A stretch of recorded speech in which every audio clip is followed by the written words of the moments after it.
అన్ని దుఃఖాలకి మూలమైన కారణం శరీరం. అయితే శరీరం లేక మీరేమి పని చేయలేరు, చేయడానికి కాదు.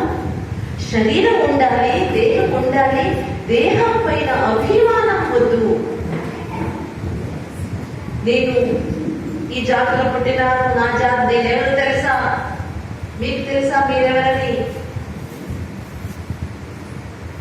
తెలియదు.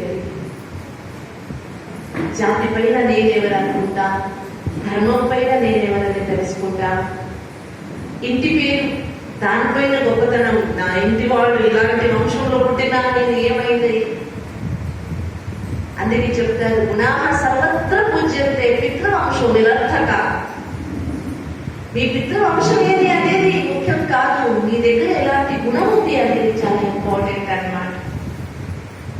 అందుకే మూలమైన గీతా సందేశం ఏంటంటే, నేను ఒక చైతన్య శక్తి ఆత్మను అనేది భగవంతుడు చాలా వివరంగా చెప్పినాడన్నమాట. చాలా వివరంగా. అది ఎందుకు అంత వివరంగా? చూడండి, శరీరంలో ఒక వెలుగు ఉంది, ఆత్మ. నేను ఒక వెలుగుని తెలుసుకున్నప్పుడు, శరీర అభిమానం లేనప్పుడు, ఇప్పుడు ఎన్నో రోగాలకి మూలమైన కారణం దేహాభిమానం. మా బ్రహ్మకుమారి సంస్థలో ఒక మెడికల్ వింగ్ అని ఉందన్నమాట.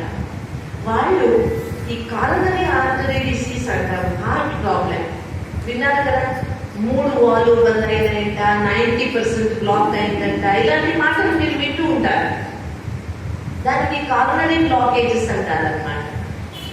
అలాంటి 3,000 కంటే ఎక్కువ మందికి ఆపరేషన్ చేయక బాగా చేసినారు. ఆపరేషన్ చేయలేదు, ఎలా బాగా చేసినారు? వాళ్ళ వాల్వ్స్ ఏది బ్లాక్ అయిపోయింది, అవి ఓపెన్ అయిపోయినాయి. దాంట్లో 10 సంవత్సరాల చిన్న పాప ఉంది, 80 సంవత్సరాలైన వృద్ధులు కూడా ఉన్నారు. వాళ్ళు వాల్వ్ ఏది బ్లాక్ అయిపోయింది, ఇలాగా కూడిపోయినాయి, దాన్ని ఓపెన్ చేస్తున్నారు. ఎలా తెలుసా? వాళ్ళకి ఆత్మజ్ఞానం చెప్పి ప్రతిరోజు 10 సార్లు ఆత్మానుభూతి చేయించు. మీరు ఆత్మజ్ఞానం అనుభవం చేస్తే 75%, 75% టెన్షన్ తగ్గిపోతుంది. ఇది నేను ఊరికే హవాలా మాట్లాడేది కాదు. నిజంగా నేను ఒక ఆత్మ అనేది మీరు ఫీల్ చేస్తే, ఇప్పుడు నేను చెప్పినాను కదా, కుర్చీ నుంచి లేసేది, కొంచెం డిటాచ్మెంట్ ఫీల్ చేసేది. ఇప్పుడు ఏమైందంటే చూడండి, నా దగ్గర ఒక చిన్న కర్చీఫ్ ఉంది, ఇది ఏమి బరువులేదు, ఉందా బరువు ఉందా దీనికి? నేను ఇలా ఎత్తి పట్టుకుంటే నాకేమైనా నొప్పి అవుతుందా? కాదు. మీరు పట్టుకొని చూడండి, ఏమి నొప్పి కాదు, చాలా తెలుగులో. అయితే ఇదే చిన్న కర్చీఫ్ మీరు ఒక గంట 2 గంటలు ఇలాగే పట్టుకోండి. చిన్న కర్చీఫ్ తేలిగ్గా ఉంది, బరువు లేదు, ఎత్తుతే ఏమి కాదు. అయితే దీన్ని 2 గంటల వరకు ఇలాగే పట్టుకుంటే మీకు ఇక్కడ నొప్పి అవుతుందా లేదా? అవుతుందా లేదా? ఎందుకు? దీన్ని బరువు పెంచినారా ఎవరైనా? ఏమైంది చెప్పండి నాకు. చిన్నది అయితే ఒకే పొజిషన్ లో పెట్టుకున్నారు కదా, అందువల్ల ఇక్కడ మీకు నొప్పి స్టార్ట్ అయ్యింది. అవును కదా? అలాగే మన జీవితంలో కూడా మనము చిన్న చిన్న మాటల్ని పట్టుకున్నామన్నమాట. ఇక్కడ చిన్న చిన్న మాటల్ని 10 సంవత్సరాల కింద ఇక్కడ మార్కెట్ వీధిలో ఈ అన్నయ్య నాకు తిట్టినారు, నేను చచ్చిపోయేంత వరకు మర్చిపోను. సరే, మర్చిపోలేదు, పట్టుకున్నారు, నష్టమేమికి? తిట్టినవాడు మర్చిపోయినాడు, పట్టుకునేవాడు అలాంటి చిన్న చిన్నవి పట్టుకుని బరువు మోసుకొని టెన్షన్. ఈ టెన్షన్ ఒకే రోజు అయ్యింది కాదు, చిన్నప్పటి నుంచి అలవాటు చేసుకున్నాం. ఏది మర్చిపోవాలో అది పట్టుకున్నా, ఏది పట్టుకోవాలో దాన్ని మర్చిపోయినా. చూడండి, ఇంకొక ప్రాక్టికల్ గా తల్లిదండ్రులు పిల్లలకు చిన్నప్పటి నుంచి, తెలివి లేనప్పటి నుంచి ఎంత మంచి పాలన చేస్తుంటారు. ఆరోగ్యం బాగలేనప్పుడు రోగాలు వచ్చినప్పుడు రాత్రులు నిద్ర చేయక ఆ పిల్లల్ని పెద్దగా చేసింటారు కదా. పిల్లలు పెద్దగా అయిన తర్వాత ఒక మాట తింటే చాలు ఇల్లు వదిలిపెట్టి పోదామని చెప్తారు పిల్లలు. ఎందుకంటే అమ్మ తిట్టింది, నాన్న కొట్టినాడు, 18 సంవత్సరాలు 20 సంవత్సరాలు బాగా మిమ్మల్ని పెంచినాడు, మీకోసం ఏమో త్యాగాలు చేసినాడు, అవన్నీ మర్చిపోతారు అన్నమాట. ఒకరోజు తిట్టింది, ఒకరోజు కొట్టింది, ఒకరోజు ఏమో చెప్పింది పట్టుకుంటారు. ఇలాగే అవుతా ఉండాలి కదా ప్రపంచంలో. మంచి మాటలు పట్టుకోవాలి, దగ్గరని ఉంచుకోవాలి. ఏది చెడు ఉన్నాయి ఎప్పుడో ఒక ఏమంటాం వీక్ మూమెంట్ అంటాం, ఎవరేమో చెప్పేస్తున్నారు, దాన్ని అలాగే వదిలిపెట్టేసారి. అయితే మనం అలా చేయము. ఈ చిన్న అలవాటు ఏం పెట్టుకున్నాము, దీని వలన టెన్షన్ ఎక్కువైంది. అలాగే ఆత్మజ్ఞానం తెలుసుకుంటే ఈ పట్టుకునేది పెట్టుకునేది అలవాటు ఉంది కదా, ఇది తగ్గిపోతుంది అన్నమాట. మీరు నాకేమో చెప్పినారు, నాది తప్పు ఉంటే నేను సరి చేసుకుంటాను, నాది తప్పు లేదంటే అసలే చెప్పినారేమో చెప్పాలనుకున్నా చెప్పినా వదిలి పెట్టేస్తా. అది పట్టుకొని కూర్చుంటే ఆత్మజ్ఞానం తెలిసినప్పుడు, ప్రతి ఒక్కరు పాత్రధారులు అనేది అర్థమైనప్పుడు, ప్రతి ఒక్కరూ ఈ ప్రపంచంలో పాత్ర చేయడానికి వచ్చినారు. ఇప్పుడు చూడండి, ఒక డ్రామా జరుగుతా ఉంది, సీతాపహరణం డ్రామా పేరు. రాముడు ఉన్నాడు, రాముడు ఉన్నాడు, హనుమంతుడు ఉన్నాడు, అందరూ ఉన్నారు. రాముడు తలపాట చేస్తున్నాడు, రాముడు అయితే వాడు సీత తీసుకుని వెళ్తున్నాడు. మీకు కోపం వచ్చి మా సీత ఎందుకు తీసుకుపోతున్నావు అని కొందరు వేసి, లేదు అది నాటకం అని తెలుసు మాకు. ఆయనకు రావణుడు పాట దొరికింది, అలాగే చేస్తున్నాడు. అలాగే ఈ సృష్టి అనే నాటకంలో భగవంతుడు ఏమై అంటారంటే, బీజమ్మ విధి పాట సనాతన, ఈ సృష్టి అనే వృక్షానికి నేను బీజంగా ఉన్నాను, మొత్తం అందరికీ నీకు పాలు దొరికింది. అలా నేను ఆత్మ అని తెలుసుకున్నప్పుడు, అర్థం చేసుకున్నప్పుడు, దాన్ని అనుభవం చేసినాను. అందుకే ఇప్పుడు ఈరోజు నేను 2 విషయాలే స్పష్టం చేసుకుంటాను. శ్రీమద్ భగవద్గీతలో చెప్పినటువంటి ఆత్మజ్ఞానం. మరి ఆత్మజ్ఞానం చెప్తూ భగవంతుడు ఏమంటాడు తెలుసా? శ్రేయాన్ స్వధర్మో విగుణ పరధర్మాత్ స్వనుష్ఠితాత్ స్వధర్మే నిధనం శ్రేయ పరధర్మో భయావహ. స్వధర్మే నిధనం శ్రేయ, స్వధర్మంలో సచ్చినా పర్వాలేదు, నీ మృత్యు కూడా స్వధర్మంలోనే రావాలి. పరధర్మం భయానకంగా ఉంది. దీన్ని ఎలా అనుకుంటున్నామంటే, హిందూ అయితే హిందూగానే చనిపోవాలి. నిజంగా భగవంతుడు ఈ గీతా జ్ఞానం చెప్పినప్పుడు వేరే ధర్మాలు ఉండలేదు. 5000 సంవత్సరం కింద పరమాత్మ చెప్పినాడు, అప్పుడు వేరే ధర్మాలు ఉండలేదు. భగవంతుడు చెప్పింది ఆత్మధర్మం గురించి. ఆత్మధర్మం ఏది, దాని గురించి భగవంతుడు మాట్లాడతాడు తప్ప హిందూ ముస్లిం సిక్ ఇసాయి ఈ ధర్మాల గురించి మాట్లాడేది కాదు. ఆత్మధర్మం ఏది? శాంతి, పవిత్రత, సుఖము, ఆనందము, సంతోషము, శక్తి, జ్ఞానము, ఇవి 7 ఆత్మ మూల ధర్మం అన్నమాట. ఆత్మధర్మం మర్చిపోయినాం కాబట్టి శాంతి లేదు. శాంతి అని పేరు పెట్టుకుంటారు, ఇంట్లో శాంతి ఉండదు. చూడండి, అందువల్ల ఏమైందంటే, నేను భగవద్గీత మొదటి అధ్యాయం నుంచి తీసుకుపోను, ఎందుకంటే 2-3 రోజుల్లో అన్ని చెప్తానంటే అది చాలా విచిత్రం అవుతుంది. అందుకే అలా కాదు. నాకు కావాల్సింది ఏంటంటే, మా జీవితానికి భగవద్గీతలో ఉండే ముఖ్యమైన సందేశం ఏది కావాలంటే, ఫస్ట్ ఏది, నన్ను నేను తెలుసుకోవాలి, చూసుకోవాలి, నాతో నేను మాట్లాడాలని నేర్చుకోవాలి. ఫస్ట్ వేరే వాళ్ళ దగ్గర అంతా మాట్లాడుతున్నాము, నా దగ్గర నేను మాట్లాడాలి. చూడండి, అక్క ఈ చెప్పండి, మోకాలు నొప్పి ఉందా? ఎవరెవరికి ఉంది మోకాలు నొప్పి? చాలా మందికి ఉంది. నేను చెప్తేనే ఇలా కాలు పోతాయి. ఎప్పుడైతే మీరు మీ మోకాలతో మాట్లాడతారా? అయ్యో అక్కయ్య పిచ్చిగా మాట్లాడుతున్నారు కదా, మోకాలతో ఏదైనా మాట్లాడతారా? చూడండి, మీ జీవితంలో మీరు అందరికీ థ్యాంక్స్ చెప్తారు. అసలు పోతున్నారు, పడిపోయినారు అనుకోండి, ఎవరో లేపిస్తారు, మీకు కొంచెం నీళ్ళు ఇస్తారు, వాళ్ళు థ్యాంక్స్ చెప్పారు. మీరు మీ కాళ్ళు మిమ్మల్ని మోసుకొని తిరుగుతూ ఉన్నాయి, ఎన్నో సంవత్సరాలు అయింది, 60 సంవత్సరాలు 70 సంవత్సరాలు అయింది, దీనికి థ్యాంక్స్ తప్పల్లా ఉందా? ఈ శరీరం చూడండి,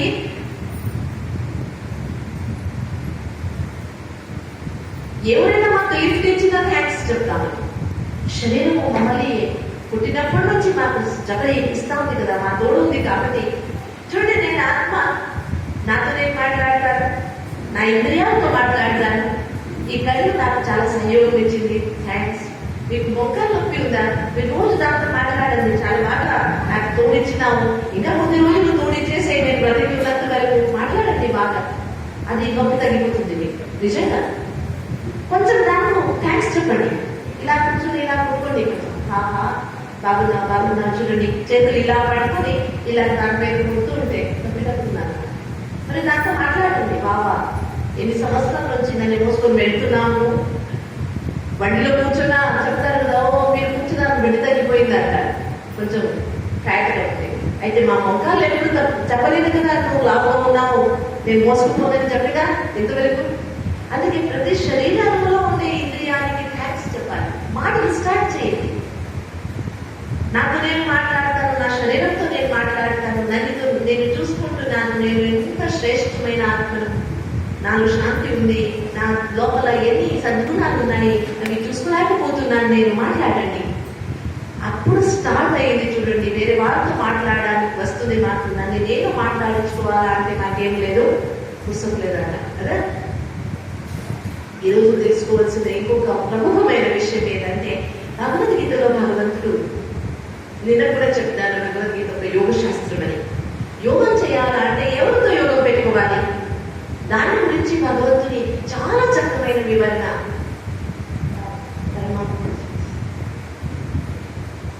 ఇప్పుడు ప్రపంచంలో 21వ శతమానం, ఇది కొత్త సరిత జరుగుతా ఉంది. ఇందులో అందరూ యోగం నేర్పించే వాళ్ళు, ఎక్కడ పోయినా యోగం, అన్ని ఛానల్లో యోగం నేర్పిస్తున్నారు. అయితే నిజమైన యోగం ఏది అనేది ఎవరికి అర్థం కావాలంటే, ఈరోజు ఫస్ట్ మా మనసులో ఉండే వ్యాకులత లేదా ఒత్తిడి తక్కువ కావాలంటే నేను ఒక ఆత్మను అనేది అనుభవం చేయాలి, ఊరికే తెలుసుకునేది కాదు. రెండోది, శ్రీమద్ భగవద్గీతలో గీతా జ్ఞానదారుడైన పరమాత్ముడు తన పరిచయం ఎలా ఇచ్చినాడు, చాలా మంచి మంచి శ్లోకాలు ఉన్నాయి. మనుష్యాణం సహస్రేషు కశ్చిత్ సిద్ధే యతతామాపి సిద్ధానాం కశ్చిన్ మాం వేది తత్వతః అంటాడు. వేల కొద్ది కోట్ల కొద్ది మనుషులు ఉన్నారు, అందులో కొందరు మాత్రమే పరమాత్మని చూడాలి, మాట్లాడాలి అని ప్రయత్నం చేస్తారు. అలాంటి ప్రయత్నం చేసే వాళ్ళలో కొందరు మాత్రమే నా దగ్గరికి వస్తారు. మనుష్యాణం సహస్రేషు కశ్చిత్ సిద్ధే యతతామాపి సిద్ధానాం, కొందరు మాత్రమే. చాలా సంతోషమైన విషయం ఏమంటే, ఇక్కడ కూర్చునేవాడు కొందరే అయినా ఆ ఊళ్ళో భగవంతుడు ఎవరు, గీతా జ్ఞానదారుడు ఎవరని తెలుసుకోవాలా అని ఒక ఇంట్రెస్ట్ వచ్చినారు కదా. భగవంతుడు చెప్పినారు కదా, ఫోటో పోయి అందులో మనం ఉన్నాం అనేది చాలా సంతోషమైన విషయం. ఒకసారి మీ చెయ్యి ఇలా ముందులో తీసుకోండి ఇలా అందరూ తీసుకోండి, ఇలా తీసుకోండి, మీ చెయ్యి తీసుకున్నారా, వెనక్కి తీసుకోండి, వా వా వా వా చేయండి, ఇలా చేయండి, వా వా. ప్రపంచంలో అందరికీ ఒక సమస్య ఏంటంటే, ఎస్పెషల్లీ ఆడవాళ్ళకు ఉంటుంది, అక్కయ్యలు రోజు వంట చేసి మంచి వంట చేసి పెట్టినా ఈ రోజు బాగా చేసినామని ఇంట్లో ఎవరు చెప్పరు. చుట్టాలంటికి పోయింటారు, అక్కడ ఏదో ఒక మంచి పప్పు చేసినారంట, ఎన్నిసార్లు చెప్తారో వాళ్ళ ఇంట్లో పప్పు చాలా బాగా చేసినారని. నేను రోజు వెరైటీ చేసి పెట్టినా ఒక రోజు కూడా చెప్పరు అని కదా, అక్కడికి కంప్లైంట్ ఉంటుందా లేదా. అందుకే ఎవరు బాగా చేసినామని చెప్పినా చెప్పకపోయినా ఏం ప్రాబ్లం లేదు, మీరే బాగా వా చేసుకోండి. ఏం చేసుకోండి, వా. నేను ఈరోజు నాకు ఎవరో ఇన్సల్ట్ చేసినా ఇన్సల్ట్ ఫీల్ చేసుకోలేదు, వా వా. ఏడిపియాలని ఎవరు నాకు బాగా తిట్టినారో అయినా నేను నాకు ఏడు రాలేదు, వా వా. నన్ను నేను అప్రిషియేట్ చేసుకోవాలి. చూడండి, ఇలా చేస్తే భుజాన్ని నొప్పి వస్తుంది కదా, గొంతు నొప్పి వస్తుంది, అవన్నీ తగ్గుతాయి. శరీరానికి కూడా ఎక్సర్సైజ్ అయింది. నన్ను నేను అప్రిషియేట్, నన్ను నేను షాబాష్ అని చెప్పుకుంటే, నేను ఆత్మను మంచి పని చేసినప్పుడు నాకు సంతోషమైంది, దాన్ని ఫీల్ చేయాలి. ఇప్పుడు ఈ ప్రపంచంలో నేను పాటు చేస్తున్నాను, వచ్చినాను, భగవంతుడు భగవద్గీత చెప్పినాను, అయితే భగవంతుడు ఎలా ఉన్నాడు నేను తెలుసుకోవాలి కదా. నా తండ్రి ఎలా ఉన్నాడు, ఎక్కడున్నాడు, ఎప్పుడు వస్తాడు, ఎందుకు వస్తాడు, నన్ను పిలుచుకోపోతాడా లేదా, అవన్నీ తెలుసుకోవాలి అనేది చాలా ముఖ్యమైనది. అందుకే గీతలో ఒక 10వ అధ్యాయంలో అర్జునుడు ఒక ప్రశ్న అడుగుతాడు అన్నాడు. కథం విద్యామహం యోగిత్వాం సదా పరిచింతయ కేషు కేషు చ భావేషు చింత్యోసి భగవన్మయ. చూడండి, ప్రతి ఒక్కరికి ఇంటి దైవం అని ఉంటుంది కదా. ఇంటి దైవం తర్వాత ఇష్ట దైవం అని వేరే ఉంటుంది, గ్రామ దేవత అని వేరే ఉంటుంది, పుట్టినిల్లు దైవం అని వేరే ఉంటుంది. అలాగే ఎన్నో దైవాలను పెడుతున్నాం. భారతదేశంలో 33 కోటి దేవతలు ఉన్నాయి. ఇది దాంట్లో నేను ఎవరు పరమాత్మని తెలుసుకుని ఎవరి దగ్గరికి వెళ్ళాలి అనేది మనకెలా కన్ఫ్యూజన్ ఉందో అలాగే అర్జునుడికి కూడా ఉంది. అందుకే అర్జునుడు అడిగినాడు అనమాట. కథం విద్యామహం యోగిత్వాం సదా పరిచింతే కేశు కేశు చ భావేషు చింత్యోసి భగవన్మయ. ఎలాంటి భావముతో నేను జ్ఞాపకం చేయాలి?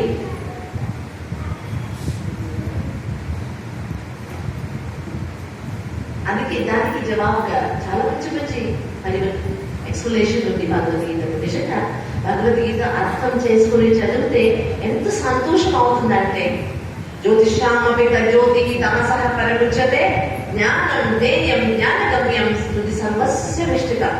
అందరి హృదయంలో ప్రేమ రూపంగా ఉండేటువంటి భగవంతుడు నేను జ్యోతి స్వరూపుడు. అంధకారము లేనటువంటి జ్యోతి నేను, తమసః పరముచ్యతే. నన్ను మీరు జ్ఞానం ద్వారా, జ్ఞానం మూలంగా నన్ను మీరు అర్థం చేసుకోగలరు. మరి ఇంకొక శ్లోకం ఉంది. కవిం పురాణం అనుశాసితారం మనోరణీయాంసం అనుస్మరిద్య సర్వస్య దాతానాం అచింత్య రూపం ఆదిత్యవర్ణం తమసః పరస్తాం. సర్వజ్ఞుడు నేను, సనాతనుడు నేను, అందరిపైన అనుశాసనం చేసేవాడు, అడ్మినిస్ట్రేటర్ నేను. అనోరణీయాంసం, అణు కంటే సూక్ష్మమైన అణు నేను. అనుస్మరిద్య, ప్రతిరోజు తలచే స్మృతి చేసేదానికి యోగ్యమైన శక్తిని. ఆదిత్యవర్ణం, సూర్యులాగే వెలుగు ఉండేవాడినే. తమసః పరస్తాత్, అంధకారం లేనివాడినే. ఇలా పరమాత్ముడు తన పరిచయం ఎంత బాగా చక్కరేస్తారన్నమాట. పరమాత్ముడు జ్యోతిస్వరుడు, పరబ్రహ్మాని. భగవంతుని పరిచయం పొందిన తర్వాత అర్జునుడు ఏమిటాడు తెలుసా? పరబ్రహ్మ పరధామ పవిత్రం పరమం భవాన్ పురుషం శాశ్వతం దివ్యం ఆదిదేవం అజం విభుం. అవును, మీరు పరబ్రహ్మ స్వరూపుడు, పరమధామ నివాసి, పరమ పవిత్రుడు, ఆదిదైవంలో. ఇలా పరమాత్ముడి యొక్క స్వరూపాన్ని చాలా చక్కగా వర్ణన చేస్తారన్నమాట. నేను ఇక్కడ 2 చిత్రాలు పెట్టాను.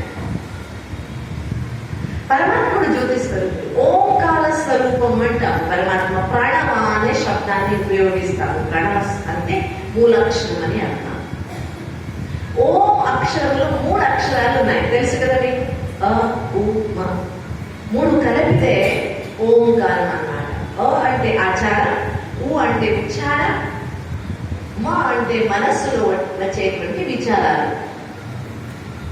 ఎవరిది ఆచారం, విచారం, ఉచ్చారం ఈక్వల్ గా ఉందో, అంటే విచారాలు, మాటలు మరియు కర్మము ఈక్వల్ గా సమానంగా ఉందో అతనికి పరమాత్ముడు, భగవంతుడు, దేవుడు, ఈశ్వరుడు అంటారు. అందుకే ఓం ప్రతి ఒక్క మంత్రము స్టార్ట్ అయ్యేది ఏదంటే ఓం నమః శివాయ, ఓం శాంతి, ఓం రుద్రాయ నమః. ఓంతోనే స్టార్ట్ చేస్తాం. ఓం అనే శబ్దానికి 2 అర్థాలు ఉన్నాయి. ఒకటి పరమాత్ముడు ఓంకార స్వరూపుడైతే, ఇంకొకటి ప్రతి ఒక్క ఆత్మకి కూడా ఓంకార స్వరూపం అని అంటారన్నమాట. అందువల్ల ఓం నమః శివాయ అంటే నేను ఆత్మను, పరమాత్మ శివుడు, అతనికి నమస్కారం చేస్తున్నాను. అందుకే ఇక్కడ చూపించిన చిత్రాల్లో పరమాత్ముడు ఎలా జ్యోతి స్వరూపుడు ఉన్నాడు, ఆత్మ కూడా అలాగే జ్యోతి స్వరూపంగా ఉంది. అయితే కింద ఇంకొక చిత్రం ఉంది చూడండి. పాపం చేసిన వాళ్ళకి పాపాత్మ అంటారు, పుణ్యం చేసిన వాళ్ళకి పుణ్యాత్మ అంటారు, ధర్మకార్యం చేసే వారికి ధర్మాత్మ అంటారు, దైవీ శక్తిని పొందిన వారికి దేవాత్మ అంటారు.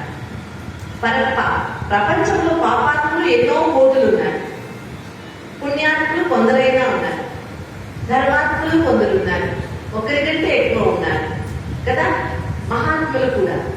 అయితే పరమాత్మ మాత్రం ఎంతమంది? ఏకం సత్ విప్రహ బహుదా వదంతి. ఎంతో మంది అని తెలిసి పండితులు చెప్తారు, అయితే నిజంగా సత్యం మాత్రమే ఒకటే. ఏక ఏవ శక్తాః సాక్షాత్ చిదానందమయో విభుః నామాని బహవః సంతి ఏకస్య పరమాత్మన. సర్వశక్తివంతుడైన పరమాత్ముడు ఒకటే, ఎన్నో పేర్లున్నాయి అతనికి, అయితే ఉండేది భగవంతుడు మాత్రం ఒకడే. ఒకడే అయిన పరమాత్మ, జ్యోతి స్వరూపుడైన పరమాత్మ పరబ్రహ్మదేవుని మహిమ చేస్తున్నా. ఆయన గురించి ఎవరికి తెలియదు అని భగవద్గీత చెప్తుంది అనమాట. నమే విదుస్సురగణ ప్రభవం నమః శయ అహమాదిరికి దేవానాం మహర్షీనాం చ సర్వశః. నా గురించి మహర్షులకు తెలియదు, దేవతలకు తెలియదు, ఎందుకంటే అందరికంటే నేను మొదట ఉన్నాను. అందుకే నా గురించి ఎవరికి తెలియదు. అంటే నా గురించి తెలుసుకోవాలంటే నేనే చెప్పాలని అర్థం అన్నమాట. ఇప్పుడు చూడండి, నీకు నా పేరు తెలుసు, మీరు నా పేరు శిరస్సు నుంచి వచ్చినాను. అయితే నేనే ఎక్కడ చదివినాను, నా స్కూల్ ఎక్కడైంది, మా ఇంటి పేరేది, మా ఇంట్లో ఎంతమంది ఉన్నారు, ఇవన్నీ నీకు తెలుసా? ఏం తెలియదు. చెప్పాలంటే ఎవరు చెప్పాలి? నేను చెప్పాలి. ఇప్పుడు చూడండి, మీరందరూ మీ బర్త్డేకి చెప్తారా? పుట్టినరోజు, పుట్టిన తేదీ, ఏ రోజు పుట్టినారు మీరు తెలుసా? అందరికీ తెలుసు కదా. తెలియకపోతే ఆధార్ కార్డు ఇవ్వరు కదా. అందరికీ తెలుసు ఏ రోజు పుట్టినారు. నిజంగా చెప్పండి, అదే రోజు మీరు పుట్టినారని మీరు చూస్తున్నారా? ఈ తేదీ మీరు డేట్ ఆఫ్ బర్త్ చెప్తారు కదా, అదే రోజు మీరు పుట్టినారని మీరు చూస్తున్నారా? ఎవరైనా చూస్తున్నారా? ఎవరు చూడలేదు. ఎలా నమ్ముకున్నాము? నమ్మకం ఎలా వచ్చింది? పెద్దలు చెప్పినారు కదా, తల్లిదండ్రులు చెప్పినారు, ఈ రోజు నువ్వు పుట్టినావు, అది పట్టుకున్నాం. నేను పుట్టిందే నేను చూడలేదు, ఇక భగవంతుడు ఎప్పుడు, ఎలా, ఎక్కడ అనేది నాకెలా తెలుసు? అది ఎవరు చెప్పాలి? మరి అతనే చెప్పాలి. అందుకే భగవంతుడు అనేది నమే విదుస్సురగణ, నా గురించి ఎవరికి తెలియదు. ఇంకా చాలా చక్కగా పరమాత్ముడు ఇంకొక దగ్గర ఏమంటాడంటే, ఈశ్వర సర్వభూతానాం హృదయే జ్యోతిష్ఠతి రామయన్ సర్వభూతాని యంత్రాలుగాని మాయన్యం. ప్రతి ఒక్కరి హృదయంలో ప్రేమ స్వరూపంగా ఈశ్వరుడు ఉన్నాడు. అందరినీ వ్యవస్థితంగా యంత్ర మాదిరిగా ఈ ప్రపంచాన్ని నడిపిస్తున్నాడు అని పరమాత్ముడు. ఏ స్వరూపంలో నన్ను మీరు స్మృతి చేయాలి అది కూడా చెప్పినాడు అన్నమాట. యో మాం అజన్మనాదిం చ వేత్తి లోక మహేశ్వరం అసమూఢః సమర్థేషు సర్వపాపైః మత్ప్రముచ్యతే. నన్ను అజన్మ, అనాది మరియు సర్వలోక మహేశ్వరుడు నేను అని తెలుసుకొని నన్ను స్మృతి చేస్తే అన్ని పాపము నుంచి మీరు ముక్తులైపోతారు. సరే, ఎంతోసేపు నుంచి నేను పరమాత్మ గురించి మీకు చెప్తున్నా.